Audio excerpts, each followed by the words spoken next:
옛날 어느 마을에 허풍쟁이 사냥꾼이 살고 있었습니다. 어느 날 사냥꾼은 아끼던 사냥개 한 마리를 잃어버려서 찾아 헤맸지만 어디서도 찾을 수가 없었습니다. 아니, 내 사냥개가 어디로 갔지?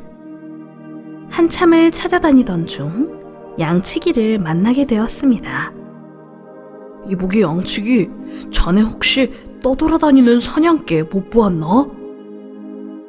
그러자 양치기는 사냥개를 보지는 못했지만 어디 갔는지 알 것 같다 하였습니다. 바로 사자굴로 끌려가서 잡아먹혔을 거라는 거죠. 사냥개 주인은 너무 화가 났습니다. 뭐? 내가 아끼던 사냥개를? 내가 사자를 찾기만 하면 단단히 혼내줄 테다. 양치기는 말렸습니다. 사자가 힘이 워낙 세서 사자를 잡다가는 큰일을 당할 거라고 말입니다. 그러자 사냥꾼이 말하길, 난 예전부터 힘이 장사이기 때문에 사자 정도는 한 손으로 잡을 수 있어. 다 필요 없고 그 사자 지금 어딨나? 당장 잡아가서 내가 맨손으로 잡아주지. 바로 그 순간 사자가 가벼운 발걸음으로 그들에게 다가왔습니다. 동굴에 갈 필요도 없이 사냥꾼 앞에 나타난 겁니다. 그럼 사냥꾼은 사자를 때려잡았을까요? 허풍 떨기 좋아하는 사냥꾼은 순식간에 걸음아 나 살려라 도망치며 비명을 질러댔습니다. 하느님, 빨리 제가 숨을 곳 좀 마련해 주세요. 안 그러면 사자밥이 되게 생겼다고요.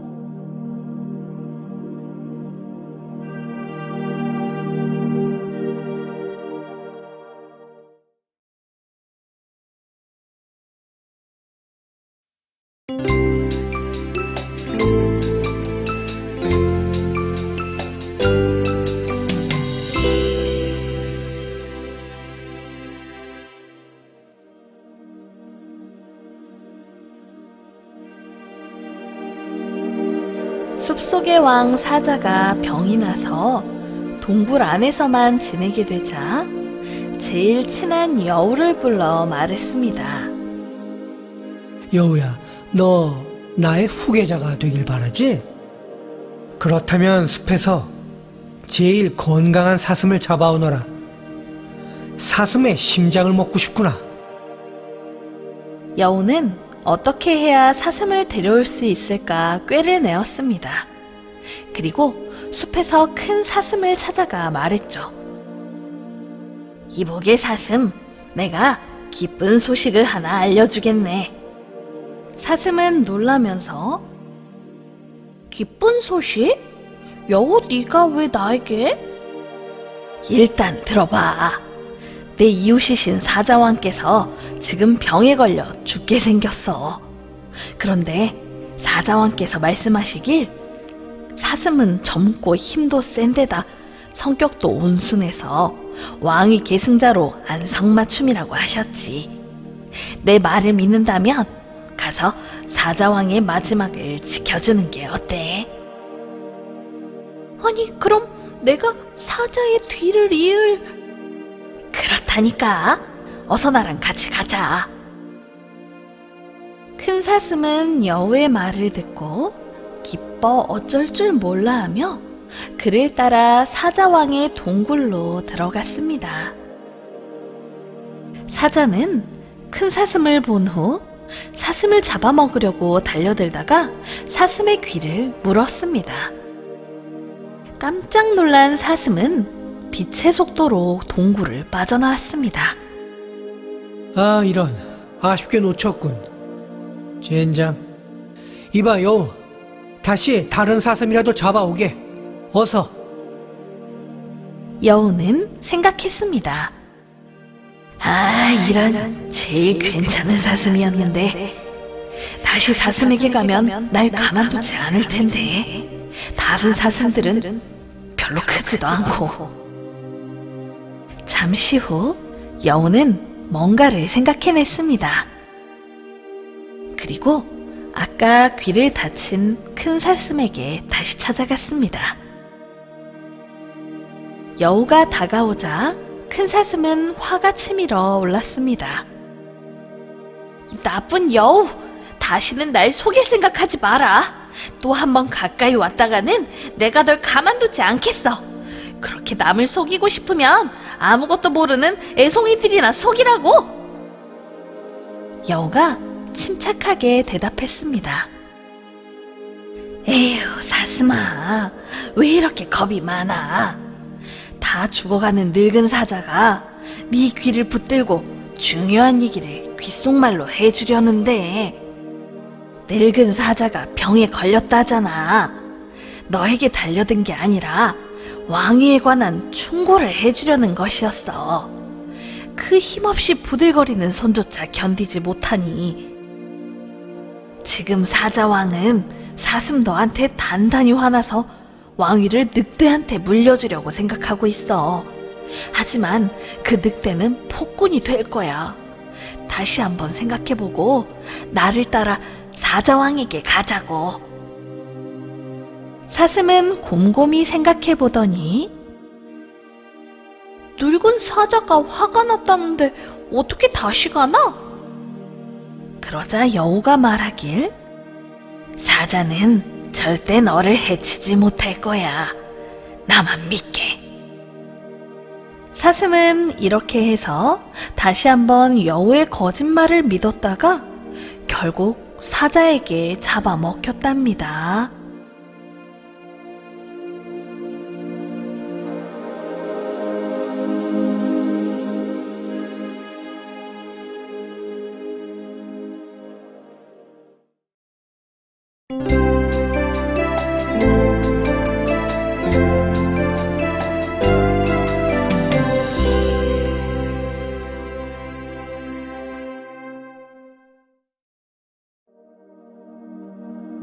어느 숲속에 불만이 많은 사자가 살고 있었습니다. 사자의 불만은 단 하나, 바로 수탉 울음소리가 겁이 난다는 것이었어요.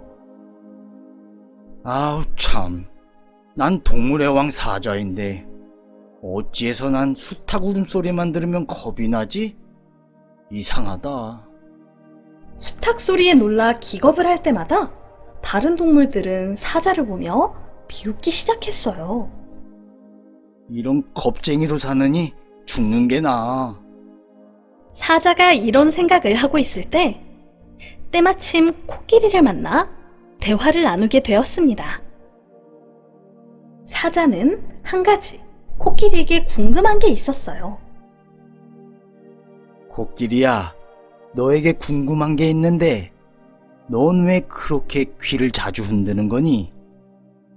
응, 윙윙거리는 이 작은 곤충 보이지? 이게 내 귀에 들어가면 난 바로 죽어. 그래서 곤충을 못 오게 하는 거야. 난 곤충이 제일 무서워. 사자는 혼자 생각했어요. 아, 그래. 이토록 거대한 짐승이 그깟 자그마한 곤충 한 마리를 두려워하다니. 그에 비하면 난 불평할 것도 못 되네.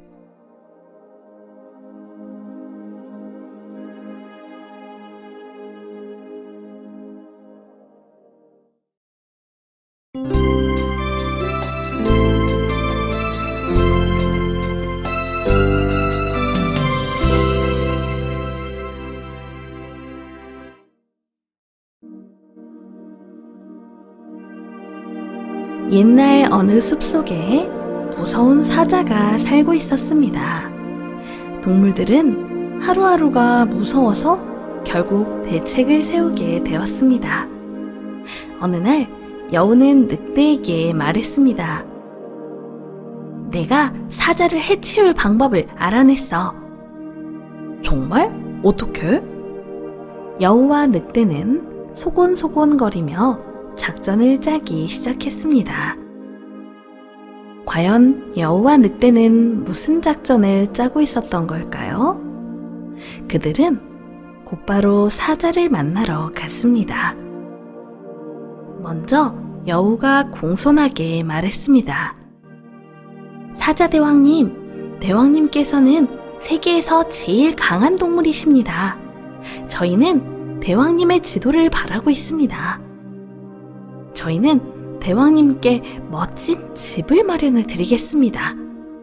그리고 가장 신선하고 맛있는 음식으로 모시겠습니다. 사자는 조금 놀랐지만 그래도 챙겨주니 고마웠습니다. 사자가 여우와 늑대에게 고마워하며 그래, 그거 좋군. 동물의 왕 사자가 더 좋은 대우를 받는 것이 당연한 일이지. 그 후로 여우와 늑대는 그들이 말한 대로 사자에게 멋진 집을 만들어 주었고 맛있는 먹이도 알아서 척척 잡아왔습니다. 시간이 흐른 후 사자는 한가하게 집에 머물며 더 이상 먹는 문제로 수고하지 않아도 되었고 태도는 한껏 의기양양해졌습니다. 그 대신 사자는 점점 게을러지고 어느덧 기운이 떨어지고 이빨과 발톱도 무뎌지게 되었답니다. 그러던 어느 날 여우는 늑대와 약속을 잡아 사자를 찾아갔습니다. 그리고 그들은 이미 힘이 약해진 사자를 향해 달려들어 혼쭐을 내주었습니다. 네 이놈 사자! 너 때문에 얼마나 많은 동물들이 힘들었는 줄 알아? 어디 맛 좀 봐라, 이 사자놈아! 반항할 힘도 없는 불쌍한 사자는 여우와 늑대에게 혼이 나고 숲에서 쫓겨나게 되었답니다.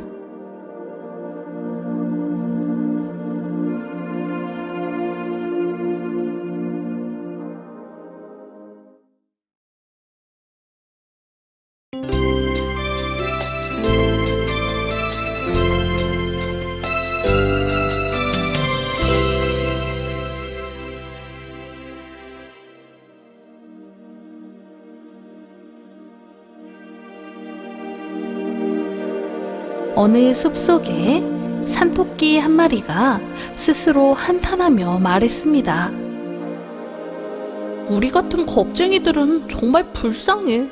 항상 누군가에게 공격받지 않을까 경계하고 온종일 불안해하며 살지. 무서워서 낮에 들에 나가 열매를 줍지도 못하고 밤에도 불안해서 눈도 제대로 못 붙인다니까.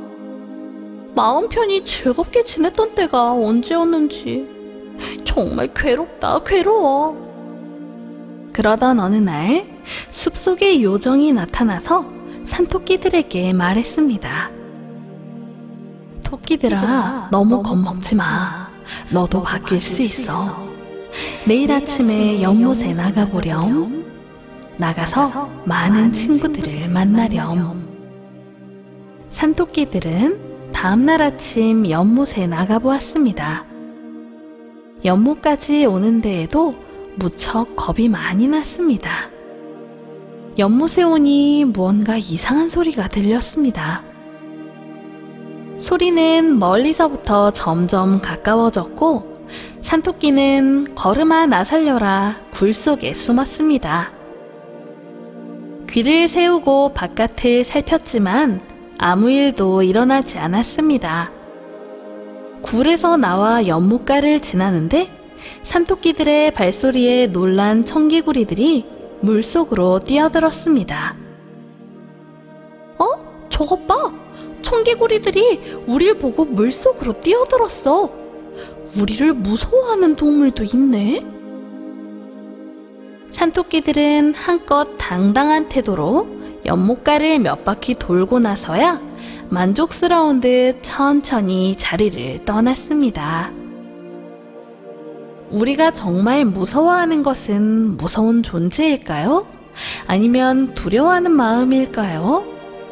조금만 용기를 내면 무엇이든 이겨낼 수 있습니다.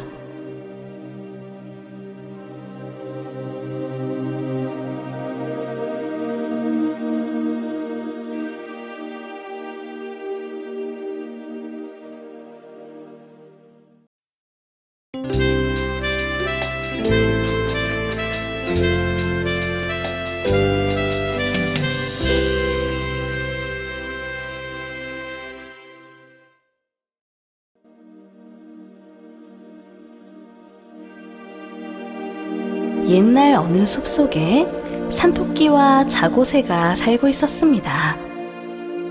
그러던 어느 날 사냥개들이 나타나 산토끼를 쫓기 시작했습니다. 산토끼는 큰 나무들이 빽빽한 숲속으로 달아났고 사냥개들은 결국 산토끼를 놓쳐버렸습니다. 아니, 이 애송이 토끼 녀석 재빨리 도망쳤군. 하지만 멀리 가지 못했을 거야. 야, 빨리 나오는 게 좋을걸? 그런다고 네가 도망칠 수 있을 것 같아? 사냥개들은 끈질기게 산토끼의 흔적을 찾기 시작했습니다. 궁지에 몰린 산토끼는 기회를 보다가 사냥개들이 한눈을 팔 때 도망치기 시작했습니다. 토끼는 자기 굴을 향해 달리기 시작했습니다. 사냥개들은 토끼가 뛰는 걸 보고 추격해오기 시작했습니다. 그런데 이때 한쪽에서 이 모습을 쭉 지켜보고 있던 자고새가 산토끼를 보고 비웃으며 말했습니다. 토끼 저놈, 항상 네 다리가 바람처럼 빠르다고 우쭐대지? 그래, 바람처럼 빠른 네 다리는 지금 어디 갔니? 보기 좋구만. 그때 하늘에서 먹잇감을 찾던 독수리. 독수리의 눈에 자고새가 보였습니다. 독수리는 빠른 속도로 자고새를 잡아 어디론가 사라졌습니다.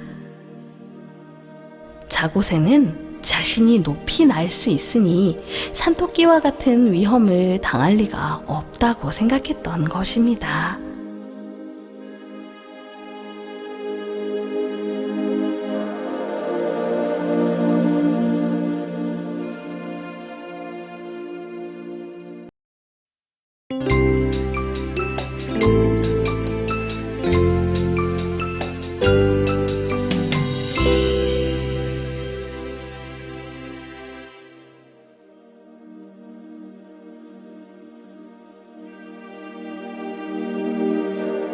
옛날에 가난한 나무꾼이 살았습니다.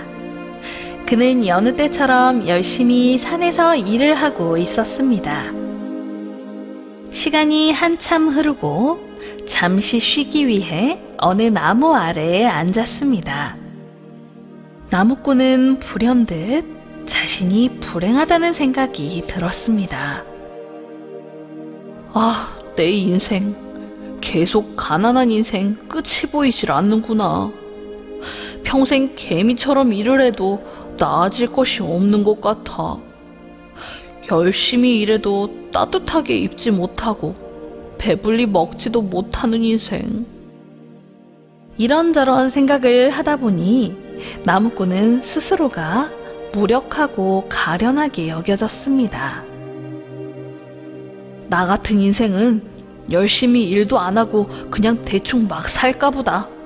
신이시여, 저에게 게으름을 주소서. 나무꾼의 말이 끝나자마자 무섭게 생긴 신이 그의 앞에 나타나 물었습니다. 자네가 날 불렀나? 부지런히 일하는 삶이 아니라 게으르게 살겠다고 했던 것 같은데. 아니요, 그건 아닌데요. 게으르게 살고 싶다면 내 그렇게 살게 해주겠다.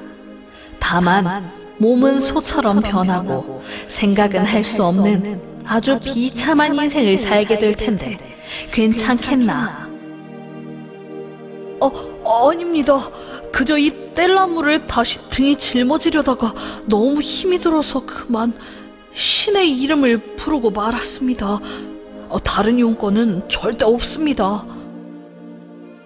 나무꾼은 위기를 벗어나자마자 얼른 나무찜을 지고 돌아가는 길을 재촉했습니다. 그의 마음은 아까와는 사뭇 달라졌습니다. 아무리 힘들어도 게으름을 피지 말고 열심히 살아야지. 그래야지.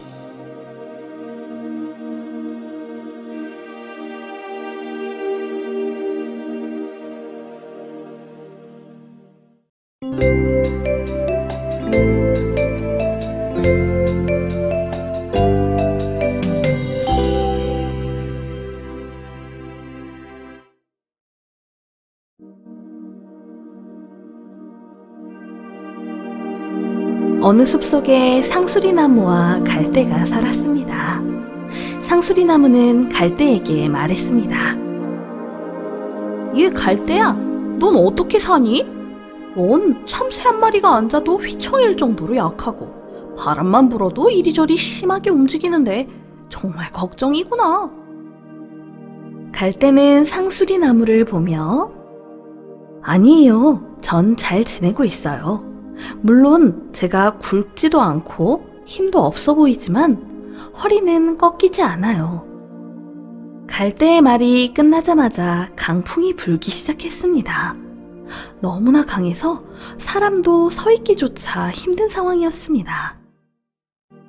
그때 갈대는 자기 자리에서 허리를 굽혀 이 순간을 부드럽게 넘어갔습니다. 하지만 상수리나무는 자신의 강함을 과시하기 위해 몸을 꼿꼿이 세우고 버티다가 그만 뿌리채 뽑혀나가고 말았습니다.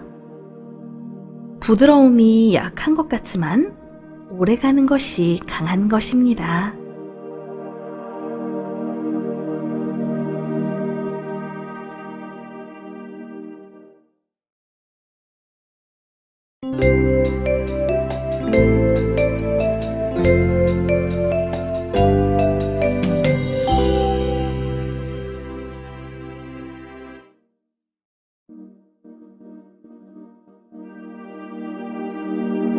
옛날 어느 상인이 살고 있었습니다.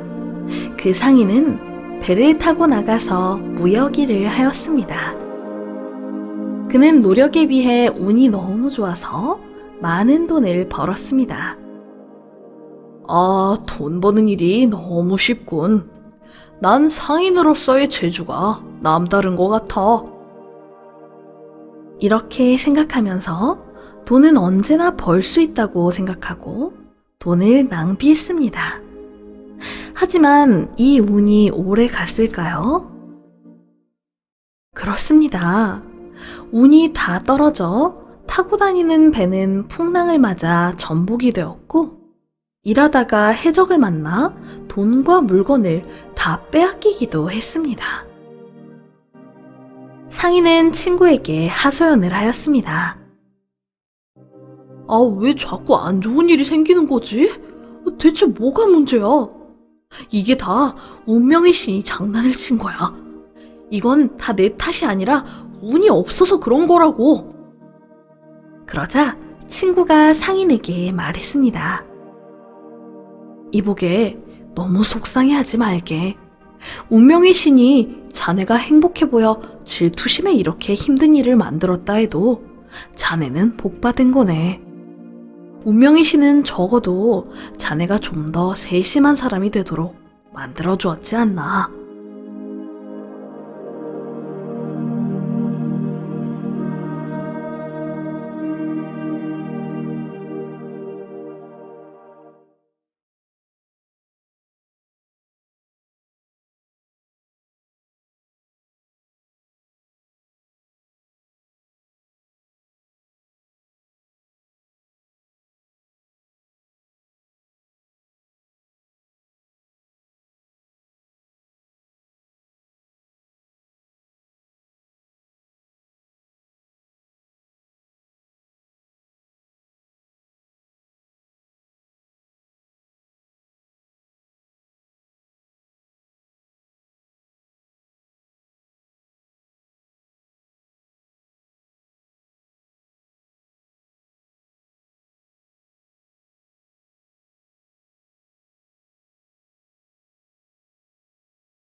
옛날 어느 숲속에 생쥐가 살고 있었습니다. 생쥐는 평상시에 코끼리를 보면서 질투를 많이 느끼고 있었습니다. 왜 사람들은 코끼리를 좋아하지? 코끼리를 보면 쓰다듬어주고 물도 많이 주고 걷는 것도 천천히 걷고 너무 느려 터졌는데 왜 사람들은 코끼리를 좋아하는 거지? 생쥐는 코끼리에게 직접 물어봤어요.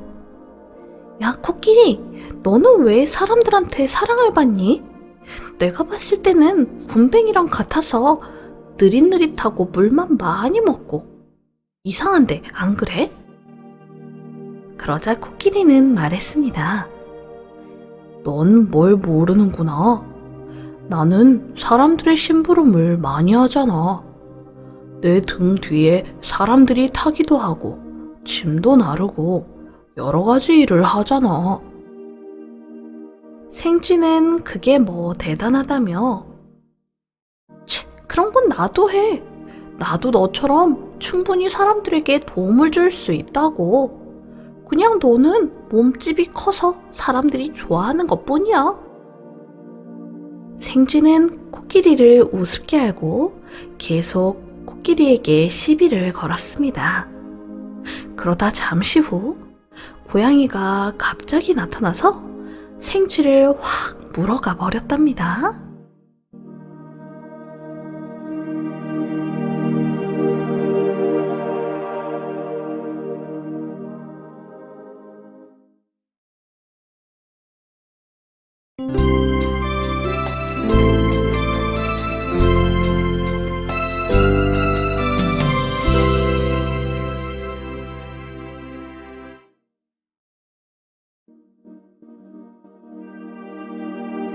어느 숲속에 몸집이 커다란 소와 민첩한 사슴이 풀밭에서 함께 풀을 뜯고 있었습니다. 어느 날 소가 사슴에게 말했습니다. 이보게 친구, 만일 사자가 우리를 공격하면 힘을 합쳐서 용감하게 사자를 물리치자. 그러자 사슴이 말했습니다. 뭐? 사자랑 싸우자고? 그래, 사자 때문에 우리가 너무 불안하니까 우리가 힘을 합치면 사자를 물리칠 수 있을 거야. 어때? 사슴이 소에게 단호하게 말했습니다. 이봐, 나에게 그런 기대는 하지 말아줘. 난 사자보다 더 빨리 도망칠 수 있어. 그리고 나같이 작은 동물이 사자랑 싸울 수나 있겠어?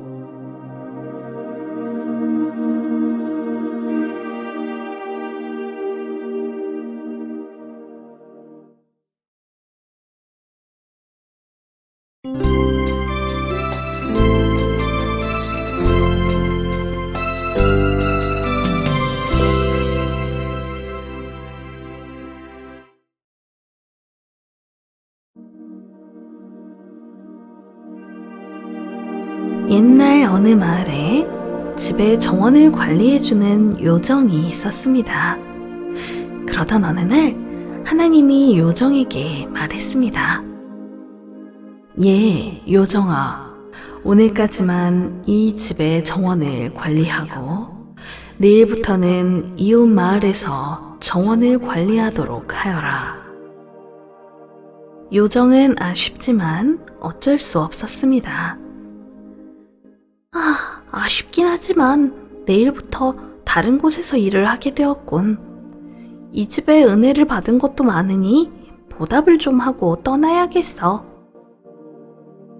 요정은 집주인 부부를 불렀습니다. 제가 이 집을 떠나게 되었는데요. 주인님 부부에게 3가지 소원을 들어드리고 떠나고 싶어요. 어떤 소원을 원하세요? 주인은 주저하지 않고 첫 번째 소원을 말했어요. 바로 가족 소유의 재산이 많았으면 좋겠다는 것이었어요.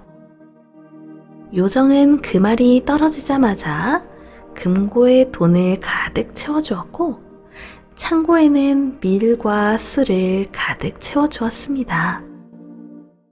그런데 이게 웬일인가요?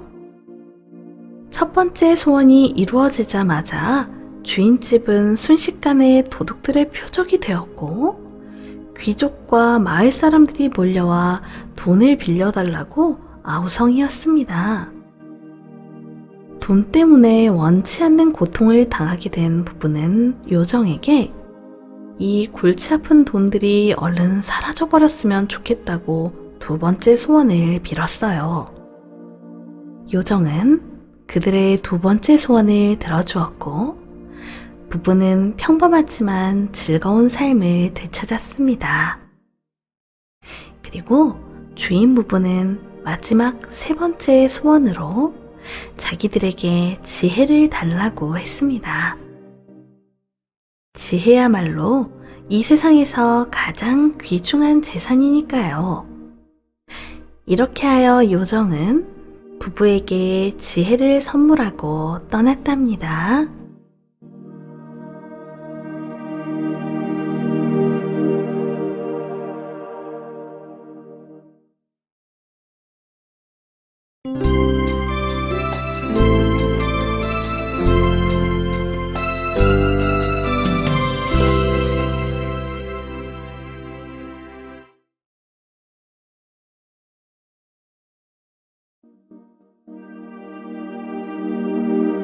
옛날 옛적에 수양 버드나무가 살고 있었습니다. 수양 버드나무는 너무 고독해서 시름에 잠겼습니다. 나와 함께할 짝이 있다면 얼마나 행복할까? 나 같은 수양버들이 포도나무 덩굴과 결혼할 수 있을까?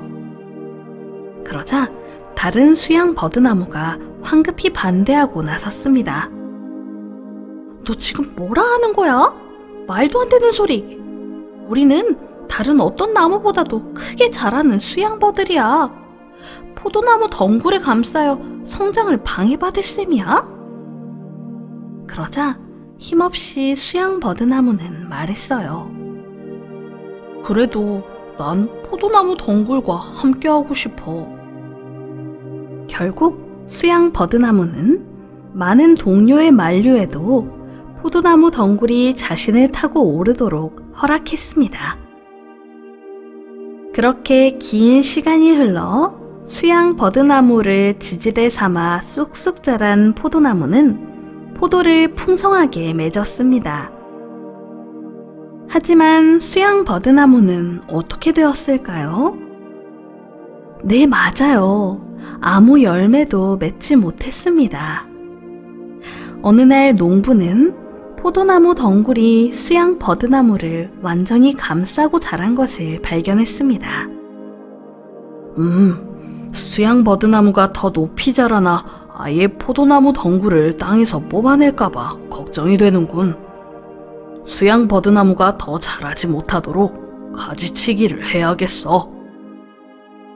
이렇게 해서 수양 버드나무는 해마다 농부의 가위에 가지가 잘려나가 결국에는 여기저기 상처가 나게 되었습니다. 이제 수양 버드나무가 살아가는 유일한 이유는 자신의 복 많은 짝인 포도나무 덩굴을 지지해주는 것이 되었답니다.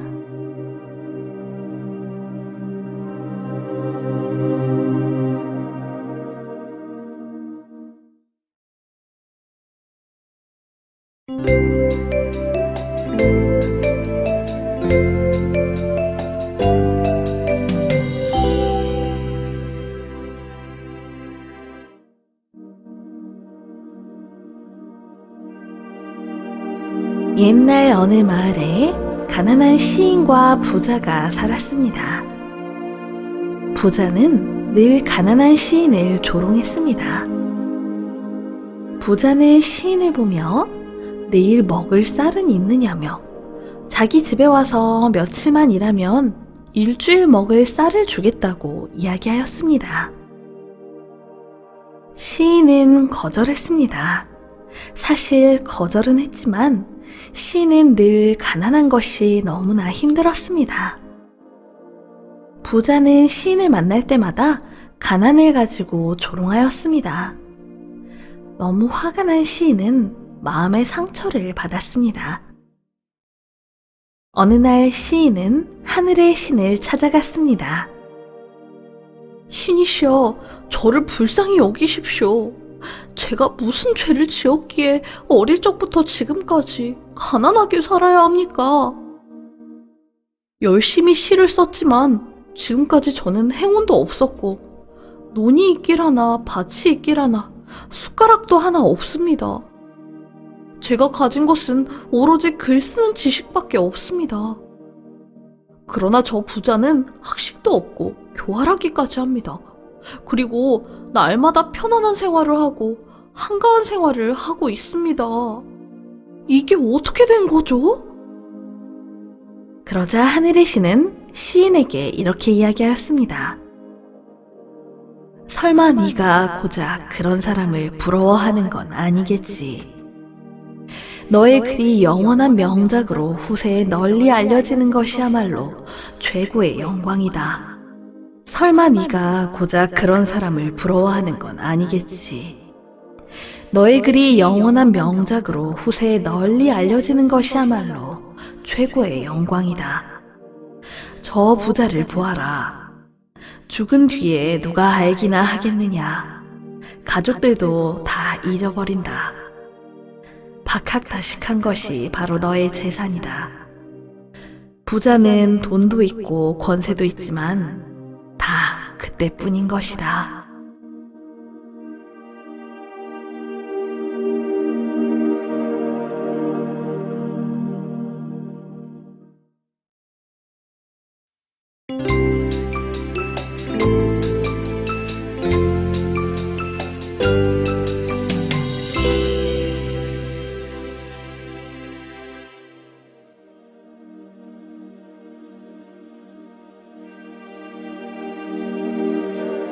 옛날에 어느 한 청년이 살고 있었습니다.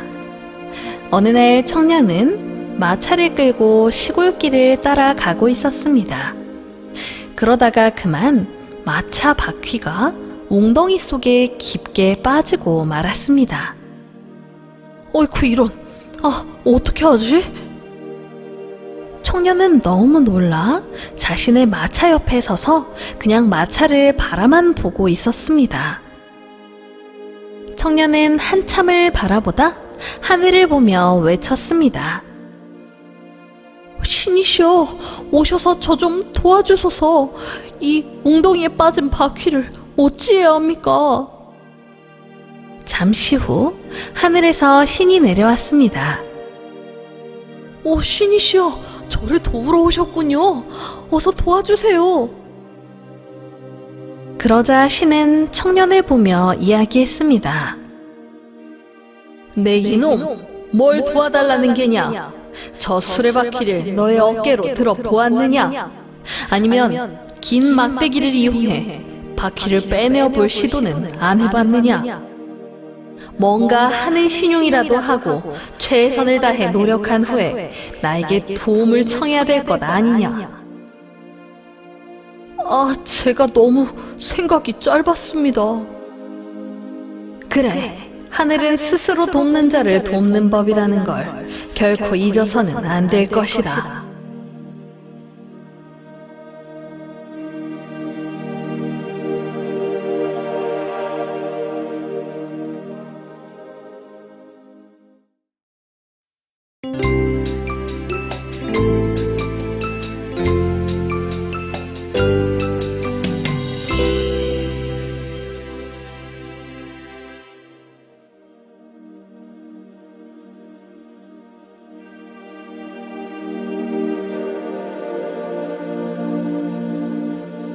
옛날에 한 소금 장수가 살고 있었답니다. 그러던 어느 날 소금 짐을 짊어지고 가다가 나무 그늘 아래에서 쉬게 되었습니다. 아유, 힘들다. 잠이나 좀 자고 가야지. 소금 장수는 한참 잠을 자고 있는데 소금 장수 이마 위로 이파리 하나가 떨어졌습니다. 뭐야? 소금 장수는 이파리를 떼내어 버리려 했는데 이상하게 이파리가 손에서 떨어져 나가지 않았습니다. 아니, 이 이파리가 진짜, 아유. 아무리 손에서 털어내도 이파리는 떨어지지 않았습니다. 별 생각 없이 집으로 가고 있었는데 이파리가 거추장스러워서 그냥 이마에 붙였습니다. 소금 장수는 집에 도착해서 집으로 들어갔습니다. 그런데 부인과 아들들은 소금 장수를 보고 돌아왔느냐는 인사도 않고 아는 체도 하지 않는 것이었어요. 그래서 소금 장수는 큰아들에게 아니, 그래. 아버지가 들어왔는데 인사도 안 하냐? 하고 꾸짖었습니다. 그랬더니 큰아들이 아버지 말소리가 났는데 아버지는 어디 계세요? 하고 두리번거렸습니다. 소금 장수는 이 말을 듣고 이마에서 그 나뭇잎을 떼었습니다. 그랬더니 그제서야 집안 식구들은 아버지 언제 오셨어요? 하며 아는 체를 하고 인사를 했답니다. 그래서 소금 장수는 다시 슬그머니 그 나뭇잎을 이마에다 붙여보았어요. 그러니까 부인과 아들들이 아버지 어디 가셨느냐? 이제 막 여기 계시던 아버지가 금세 어디 가셨느냐 말이야. 모르겠어요. 방금 여기 계셨는데? 소금 장수는 정말 이 나뭇잎이 아주 귀한 보물이라 생각하고 비단에다 싸서 주머니 속에 넣어두었어요. 그리고 그 뒤로는 소금 장수를 하지 않고 산에 가서 산짐승을 잡기로 했어요. 이 나뭇잎을 이마에 붙이고 노루나 토끼가 있는 곳으로 가까이 가도 짐승들은 몰랐기 때문이죠. 소금 장수는 동물들을 많이 잡고 시장에 팔면서 금방 부자가 되었습니다. 그리고 소금 장수는 욕심부리지 않고 잘 살게 되었습니다. 그러던 어느 날 옆집에 사는 욕심쟁이 영감이 소금 장수를 찾아왔습니다. 이보게 자네, 무슨 능력을 갖게 되었길래 이리 부자가 되었는가? 자네가 무슨 능력으로 산짐승을 그리 잡아? 내가 자네 사냥 솜씨 없는 거 다 아는데. 소금 장수는 욕심쟁이 영감에게 그동안 있었던 일을 이야기하였습니다. 그래서 욕심쟁이 영감은 재빨리 나무 그늘 아래로 갔습니다. 그러니까 여기서 낮잠을 자다가 이파리가 이마에 떨어졌다 이거지? 욕심 많은 영감은 소금 장수가 누웠던 그 나무 그늘에서 낮잠을 잤습니다. 그런데 정말 얼마 지나지 않아 영감 이마 위로 이파리가 떨어졌습니다. 옳거니! 영감은 이파리를 꼭 손에 쥐고 시장으로 달려갔습니다. 그리고는 자기가 안 보이는 줄 알고 이 물건 저 물건에 손대다가 결국 도둑 누명을 쓰고 아주 혼이 단단히 났답니다.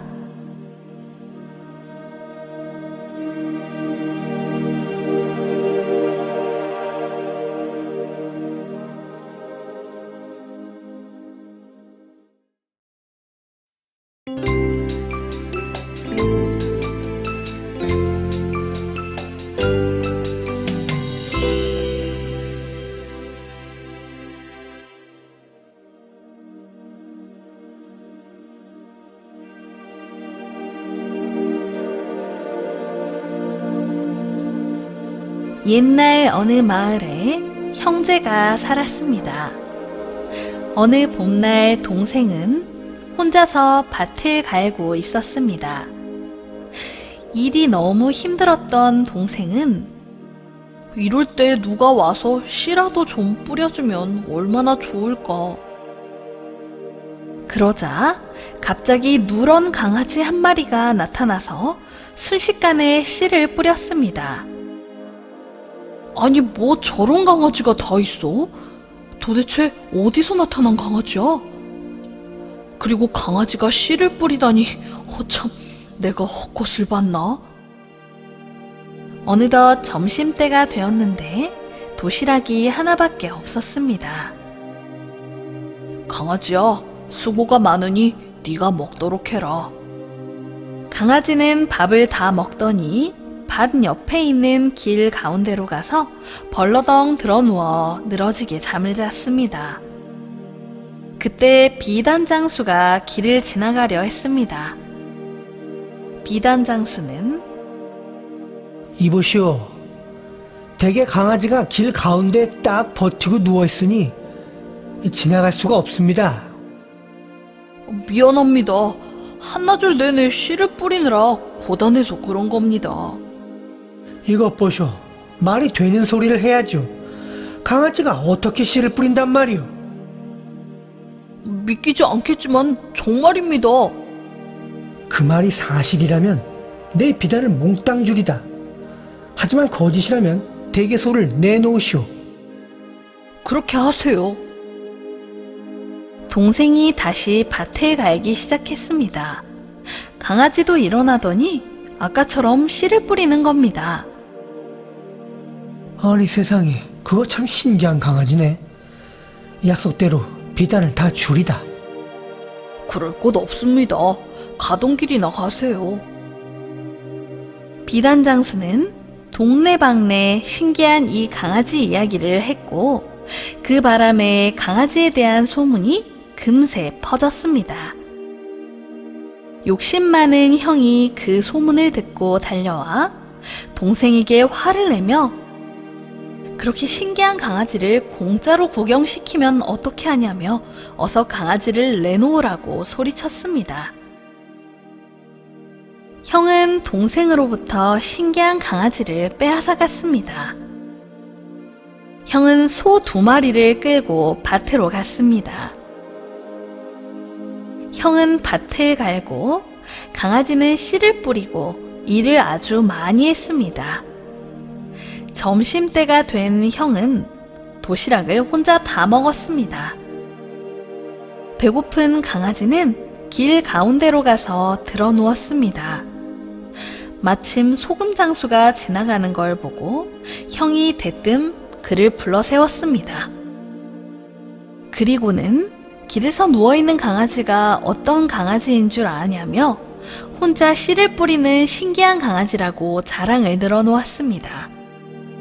소금장수는 거짓말하지 말라며 길을 비키라 했지만 욕심 많은 형은 소금장수에게 내기를 하자며 자기 말이 맞으면 소금장수의 소금을 전부 달라 했고 자기 말이 틀리면 소 2마리를 소금장수에게 주겠다고 하였습니다.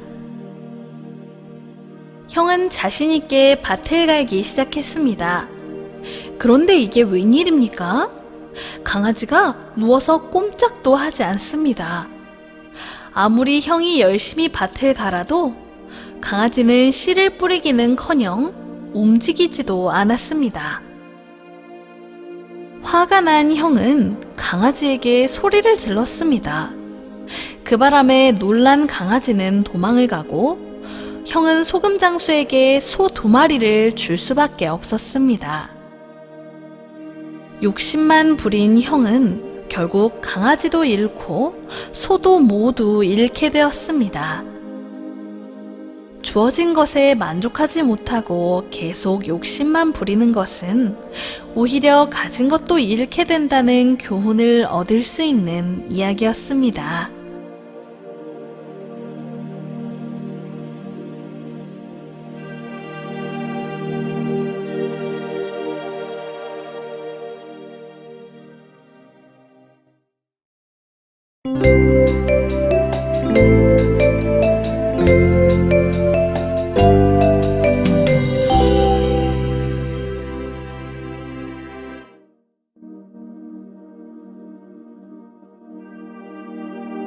옛날에 아주 위대한 장군이 있었습니다. 그의 이름은 조사였습니다. 조사는 아들에게도 전쟁에 대한 병설을 가르쳤습니다. 아들 조괄 역시 영리하여 병법을 잘 소화해냈습니다. 하지만 조사에게 걱정이 있었습니다. 아들 조괄이 영리하여 병법을 잘 공부하고 있기는 하나 실제 전쟁에 나가 군사들을 이끌 실력이 되지는 않기 때문입니다. 전쟁의 작전 수행을 도우는 사람이 될지언정 장군감은 아니어서 걱정이었죠. 조사는 가장 친한 친구에게 속마음을 이야기했습니다. 그리고 친구에게 부탁하였습니다.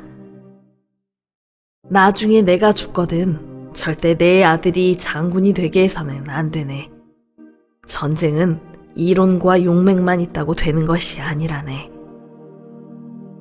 장군이 될 만한 타고난 그 무언가가 있어야 하나 내 아들은 절대 장군감이 아니네. 내 아들이 죽는 것보다는 잘못하면 나라가 망하니 절대 장군이 되어 지휘를 하게 해선 안 되네. 혹시 내가 세상을 떠난 후 나라의 왕이 내 아들을 총지휘 장군으로 임명하면 그 일을 막아주게나. 이렇게 친구에게 얘기하고 얼마 지나지 않아 조사는 지병으로 세상을 떠나게 되었습니다. 그러자 바로 이웃나라에서 전쟁을 일으키며 쳐들어오기 시작했습니다.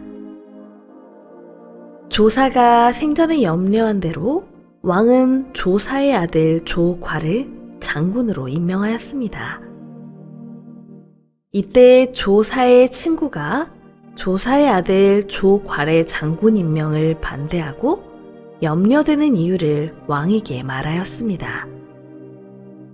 하지만 왕은 조언을 듣지 않고 조괄을 전쟁의 장군으로 임명하고 전쟁을 시작했습니다.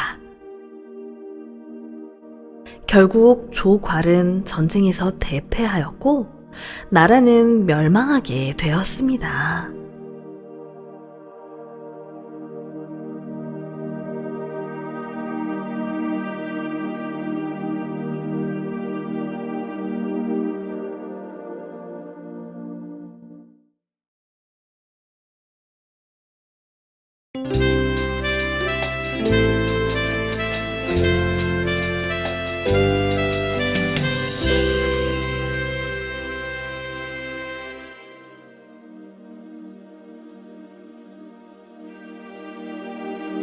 옛날 두 딸과 함께 살던 아버지는 딸들을 시집 보내게 되었습니다.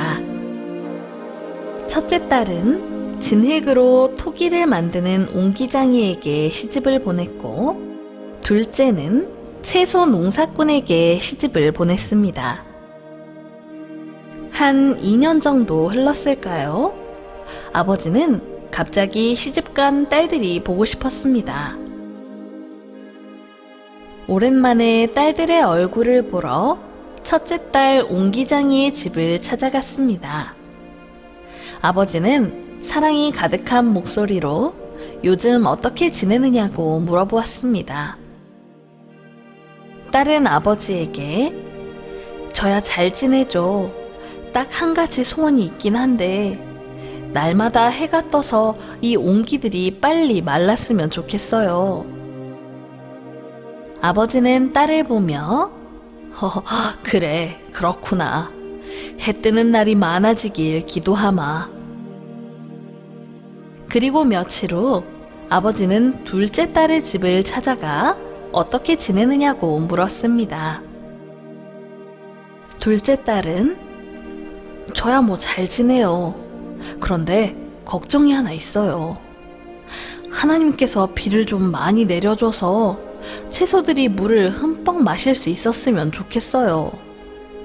작년에도 비가 너무 안 와서 채소 농사 망칠 뻔했어요. 아버지는 살짝 미소를 지으며 말했어요.